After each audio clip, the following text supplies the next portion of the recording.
Happy New Year and welcome to the first 2017 edition of the Miami-Dade Police Department's Week in Review, highlighting various events our department took part in throughout the week. MDPD has always been a leader in innovative policing strategies. That fact was recognized this week in the prestigious Harvard Law Review in a piece authored by the President of the United States.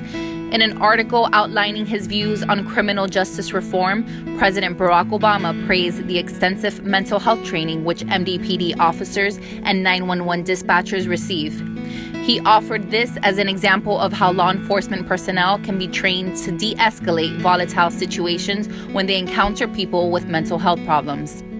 In keeping with our commitment of service to the community, and especially to military veterans, Miami-Dade police officers this week joined personnel from several other agencies in the Wounded Warrior Soldier Ride. This is one of many events organized by the Wounded Warrior Project in support of veterans who incurred either physical injuries or mental impairments as a result of their service. All of us in law enforcement are truly honored to take part in this. And probably the most inspiring portion is when you're riding alongside some of these soldiers and they share their stories. MDPD partnered with the Target chain of department stores for Heroes and Helpers, an event which helps underprivileged children purchase gifts for their families. One of the things we've learned is when you make that connection and you make that commitment to that child and you help them, those can have positive unintended consequences in the long term. At the end of the day, we want them to be positive citizens, we want them to be caring, we want them to be loving. So when we show that love, the likelihood of them returning that love to others is high.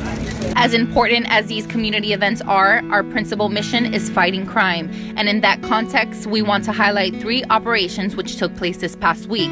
Following a chase and bailout in the Lincoln Fields area of northwest Miami-Dade, our officers captured one of 3 fleeing suspects and seized a firearm. In another incident, officers captured a previously convicted felon who was wanted in connection with several armed robberies and seized an illegal firearm. And acting on a tip from a private investigator, our detectives conducted an operation which resulted in the seizure of counterfeit watches valued at more than $300,000 and made 1 arrest. We'd like to congratulate this week's Challenge Point winner, Joey Lopez. Be sure to follow our social media channels for the latest and up-to-date information happening in our department. Thanks for watching and see you next week.